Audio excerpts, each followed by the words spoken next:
शांति। आज 22 दिसंबर 2024 के महावाक्यों के मनन चिंतन में रिवाइज है 17 मार्च 2003 अव्यक्त बाप दादा द्वारा। सदा अपने सुमान में रहना, सम्मान देना, सबका सहयोगी बनना और समर्थ बनाना। तो आज बाप दादा हमें हमारे आत्मिक अभ्यास, हमारे बीज रूप अवस्था में स्थित होने के लिए ज्ञान रत्नों से भरपूर कर रहे हैं। तो सबसे पहले प्यारे बाप दादा ने, जो हमारे भाग्य विधाता हैं, हमारे मस्तक पर 3 भाग्य की रेखाएं देखी। ऐसी भाग्य की रेखाएं मात्र कोटों में कोई में भी कोई में ही होती है। पहली रेखा, स्वयं परमात्मा हमारी पालना कर रहे हैं, सबसे बड़ा भाग्य, पूरे कल्प का सबसे बड़ा भाग्य और विश्व की सभी आत्माओं में सबसे ऊंचे से ऊंचा भाग्य। इससे ऊंचा कुछ है ही नहीं कि स्वयं परमात्मा हमारी पालना कर रहे हैं। दूसरी, सत शिक्षक बनकर स्वयं परमात्मा हमको पढ़ा रहे हैं। सोचो, जो पढ़ाई परमात्मा ने पढ़ाई है वो कितनी अद्भुत है, कितनी निराली है, कितनी शक्तिशाली है। और इस पढ़ाई से, जब संसार की पढ़ाई से आत्माएं आईएएस अफसर या कुछ भी ऊंची पोस्ट पे बनती हैं तो सब उनके आगे झुकते हैं, संसार के लोग। पर ये आध्यात्मिक पढ़ाई, इसमें पूरा विश्व झुकता है। चाहे वो फिर प्रधानमंत्री, राष्ट्रपति, साधु, सन्यासी, महात्मा। इस पढ़ाई से तो हम देवता बनते हैं ना, तो देवताओं के आगे तो सारा संसार ही झुकता है।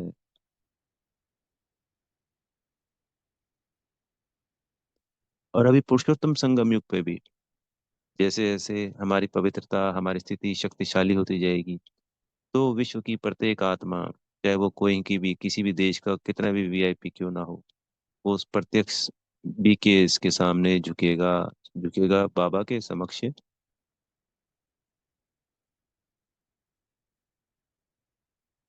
तो कमाल सारी बाबा की है। पर चूंकि हमारी पालना स्वयं परमात्मा कर रहे हैं, हमें पढ़ा रहे हैं, हमको श्रीमत देने वाले हमारे सतगुरु जी, संसार के जितने गुरु जी बैठे हुए हैं, महात्मा बैठे हुए हैं, जो मुक्ति, जीवन मुक्ति की बातें करते हैं, जीवन मुक्ति की तो नहीं करते, मुक्ति की बातें करते हैं, वो भी झुकेंगे इन परमात्म पढ़ाई के आगे, इस परमात्म शक्ति के आगे। तो ऐसी अद्भुत भाग्य की लकीरें, बाबा ने कहा, तीनों लकीरें महसूस करते हो? तो हम सभी बच्चे जरूर करते हैं। बाबा ने कहा कोटों में कोई, तो आज बाबा ने संख्या बताई कि आज संसार में लगभग 8 अरब आत्माएं हैं। हम कहते हैं हर परिवार में 4 लोग, ऐसा होता नहीं है, हम एवरेज मान के समझने के लिए। तो 2 अरब परिवार हो गए, तो 6 लाख परिवार 2003 तक की मुरली है, तब तक जुड़े हुए थे यज्ञ से। बाबा ने संख्या बताई है इस आज की मुरली में, 6 लाख। और आज होंगे लगभग लगभग 20 साल बाद, आज अप्रोक्सीमेट 21 लाख परिवार है। ये आइडिया है जी, यज्ञ के द्वारा मिला हुआ।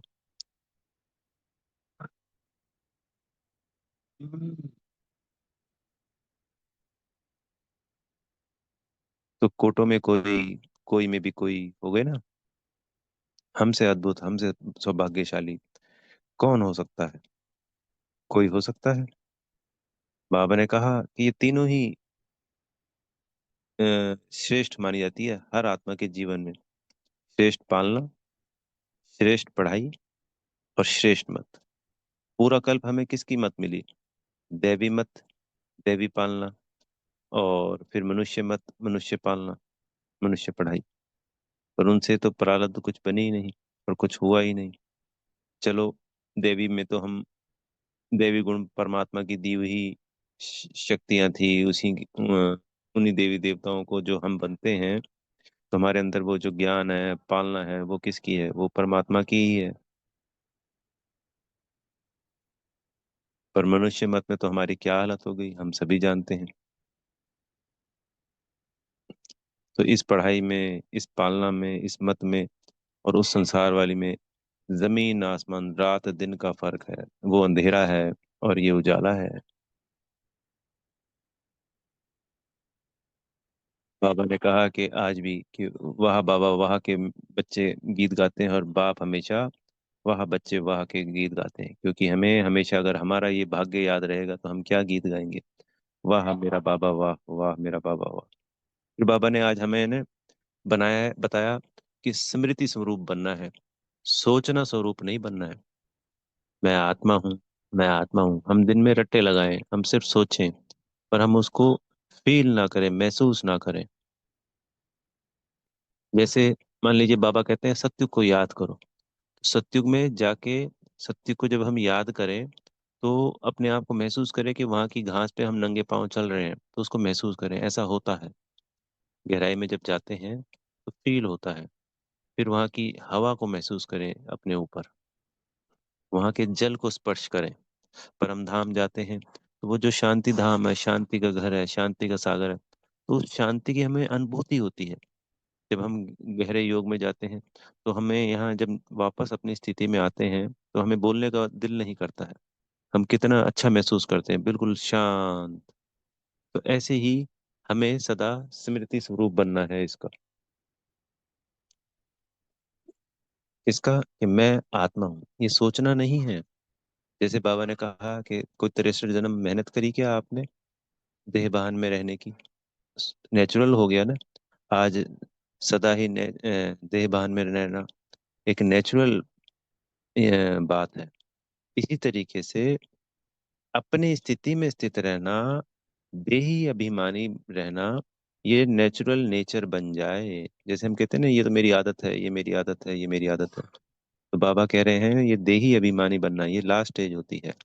बाबा ने कहा आज कि जो आखिरी पेपर होगा ब्राह्मणों का, तो नष्टो मोहा, स्मृति स्वरूप नष्टो मोहा, अपनी स्मृति आत्मिक स्थिति में स्थित रहना और नष्टो मोहा होना। तभी तो बाबा कहते हैं देह और देह के सर संबंधों से, सब पदार्थों से, वस्तुओं से, वैभव से, हर चीज से अपने आप को डिटैच करो, क्योंकि ये इनमें क्या है, मोह है। तो अंत में ये सब हमारे सामने अगर नष्ट हो रहे होंगे तो हमें इसके मोह से परे जाना है कि नहीं जाना है। और अपनी आत्मिक स्थिति में स्थित होंगे तो बाबा के साथ लाइन क्लियर होएगी नहीं होएगी, शक्तिशाली होंगे नहीं होंगे, ताकि उन परिस्थितियों का हम पे प्रभाव ही ना पड़े जो हम देख रहे हैं जो हो रहा है। तो उसके लिए बाबा ने कहा कि मैं, जैसे हम कहते हैं कल्प कल्प के विजयी रतन हूँ, तो हूँ नहीं, हूँ ही हूँ, मैं ही हूँ और कोई है ही नहीं। बाबा ने कहा कि हर कल्प कल्प तुम बच्चे ही ये बने हो, अ, स्मृति स्वरूप बने हो, देवता बने हो। जो पुरुषोत्तम संगम युग पे प्राप्तियां हैं वो लेने वाले बच्चे, हकदार बच्चे, अधिकारी बच्चे आप आत्मा ही बने हो। तो इस कल्प भी मैं ही हूँ, कोई दूसरा हो ही नहीं सकता। तो जब मैं ही हूं तो स्मृति स्वरूप होना चाहिए ना। हम सोचते हैं कि मैं तो मास्टर सर्वशक्तिवान हूँ और परिस्थिति हम पे हावी हो जाती है, मैं तो विजयी रतन हूँ, पर ऐसा तो होता ही नहीं है। ये हमारा नेचुरल नेचर बनना चाहिए, कभी कभी का नहीं कि जब हम सोचे तब बन गए और वैसे नहीं है। हर वक्त हर क्षण हमें देही अभिमानी स्थिति की एक नेचुरल नेचर बन जाए। बाबा की याद, बाबा को याद करना नहीं पड़े, बाबा की याद बनी रहे, बाबा हर कार्य में हमें पहले बाबा याद आए। जैसे श्वास बाहर निकलती है बाबा, अंदर आती है बाबा। तो बाबा ने इस वर्ष का हमें होमवर्क दिया कि सदा देही अभिमानी स्मृति स्वरूप बनना है। बोली हुआ पड़ा है, बाबा ने हमें वरदान दे दिया। जीवन मुक्ति तो हमें मिलनी ही मिलनी है। बाबा ने अभी थोड़े दिनों पहले अव्यक्त मूल्यों में कहा था ना कि सत्यों की जीवन मुक्ति तो है ही है, सभी को है, पर पुरुषोत्तम संगम युग पर, इस संसार के विपरीत परिस्थितियों में इस तमो प्रधानता में हम अपनी जीवन मुक्त अवस्था का अनुभव करें। वो स्थिति हमें पुरुषोत्तम संगम युग पे बनानी है, तभी हमें वो जीवन मुक्त अवस्था का अनुभव होता है। 63 जन्म बोला, बहुत मेहनत कर ली मेरे बच्चों ने। संगम युग मेहनत का युग नहीं है, जीवन मुक्त अवस्था का युग है। वो कैसे होएगी? सिर्फ स्मृति स्वरूप स्थिति से। सोचता स्थिति से नहीं, सोचता स्थिति तो चल रही है। जो ये बाबा मुरलियों में हमें कह रहे हैं, ये होने वाला है, ये प्रत्यक्ष होने वाला है, इसी संगम युग पे होगा। ठीक है, अभी अनुभव नहीं हो रहा है, बच्चों को कम हो रहा है, किसी को ज्यादा हो रहा है, पर संख्या में कम है। पर आने वाले समय में सभी ब्राह्मण बच्चों को अगर स्वयं परमात्मा के होते हुए ये प्राप्तियां नहीं हुई, तो फिर संसार में और हम बच्चों में क्या फर्क रह जाएगा? तो ये सब हमको अनुभव इसी पुरुषोत्तम संगम युग पर होना ही है, निश्चित है ये। बाबा ने कहा कि ये जो शक्तिशाली स्थिति है, तो संसार की दुखी आत्माओं को, आपके बहन भाइयों को भी मुक्ति दिलाएगी, क्योंकि सब तो जीवन मुक्ति में नहीं आएंगे।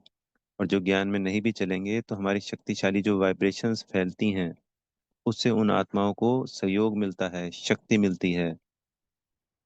तो सभी को सहयोग भी देना है, शक्तियां भी देनी है, और शक्तिशाली वाइब्रेशंस फैलानी है। जितना जितना हम अपनी स्मृति स्वरूप में रहते हैं, शक्तिशाली स्थिति होती है, उतनी ही वाइब्रेशन शक्तिशाली दूसरी आत्माओं को प्रभावित करती है। बाबा ने कहा, जो बोल है, बोल तो थोड़ी देर प्रभाव डालते हैं। आपने भी देखा होगा, हम बच्चों को समझाते हैं, एक दूसरे को, बहन भाइयों को समझाते हैं, युगल को, माता, किसी को भी कुछ भी समझा रहे हैं, उसका प्रभाव कितनी देर रहता है? नहीं रहता। पर जब आत्मिक स्थिति शक्तिशाली हो जाती है, आत्मा अपनी सीट पर सेट हो जाती है, अपने सदा स्वमान में रहती है, उसका प्रभाव उसको बदल देगा। उसको महसूसता सदा सदा के लिए होगी। और ऐसा होगा ही होगा इस संगम युग पे। तभी तो बाबा कह रहे हैं, कोई ये थोड़ी ये सिर्फ मूल्यों में कहने के लिए रह गया है, ये सब होना ही होना है। ब्रह्मा बाबा के शक्तिशाली वाइब्रेशन से, उनके कर्म से, उनके बोल से, क्योंकि बोल भी क्या थे? आत्मिक स्थिति वाले थे। और हमारी तरह बहुत ज्यादा नहीं बोलते थे, बहुत कम, लिमिटेड। और ल- सैकड़ों बच्चों का, हजारों बच्चों का जीवन परिवर्तन हुआ ना, प्रभावित हुआ ना जीवन।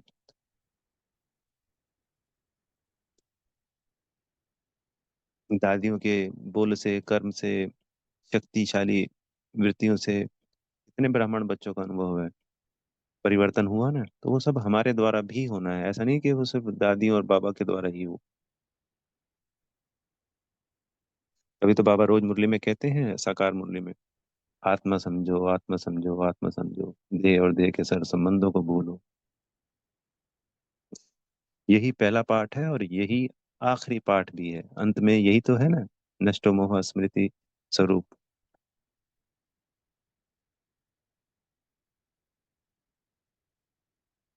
तो ये जो समर्थ हम बनेंगे ना, तो जो ये व्यर्थ चलता है, नेगेटिव आता है, या कुछ भी आता है, किसी भी आत्मा के प्रति आता है, तो वो समाप्त हो जाएगा। बाबा ने आज का एग्जाम्पल दिया, जैसे किसी आत्मा के प्रति हमारी भावना गलत बैठ जाती है, वाइब्रेशंस गलत आ गई, तो बोला उसका प्रभाव जल्दी नहीं निकलता है, हमें निकालना पड़ता है, बहुत समय लग जाता है।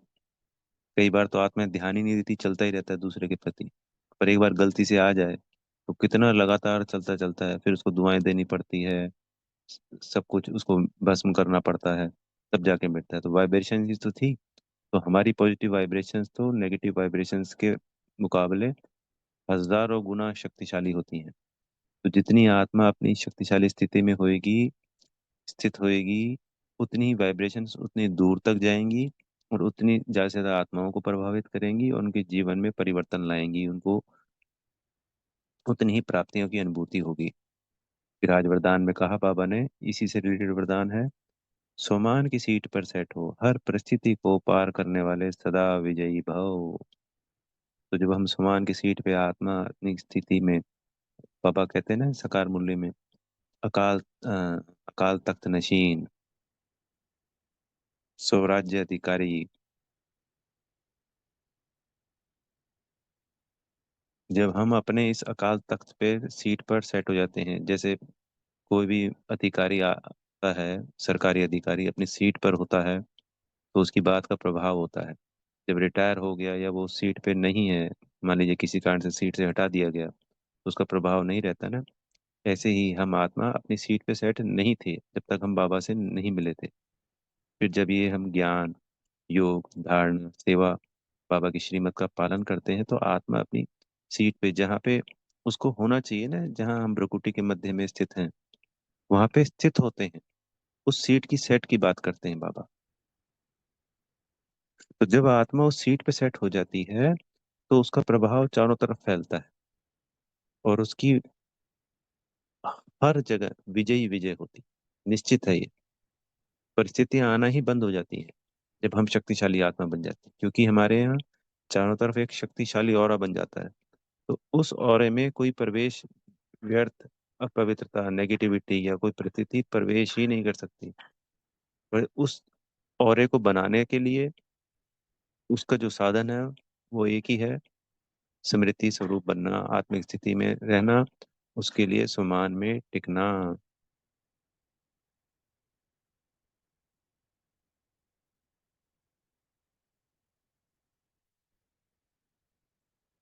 फिर हम सदा सदा के, हर क्षण के विजयी हैं। और स्लोगन में कहा बाबा ने, सर्व आसक्तियों पर विजय प्राप्त करने वाले शिव शक्ति पांडव सेना है। तो आसक्ति, इच्छाएं, लाभ हानि, इन सब पे हमें संपूर्ण विजय प्राप्त कर, वही बाबा की शिव शक्ति पांडव सेना के अधिकारी हैं। ऐसे हम ब्राह्मण तो सभी बन रहे हैं, संपूर्ण ब्राह्मण बनना है, पर उसके अंदर महारथी कौन कहलाएंगे? शिव शक्ति पांडव सेना में जब बाबा चुनेगा, तो वो 108 या 16,108, बेसिकली गायन तो 108 का है, पर 16,108 भी तो वही आएंगे ना जी, जिन्होंने संपूर्ण सर्व आसक्तियों पर विजय प्राप्त कर ली। मुझ आत्मा की ढेर सारी शुभकामनाएं आप सभी आत्मा भाइयों के लिए। आप सदा, हर क्षण, कल्प कल्प के विजयी रतन आत्मा हैं। बेहद का धन्यवाद मेरे प्यारे मीठे बाप दादाजी का, और आप सब आत्मा भाइयों का। ओम शांति।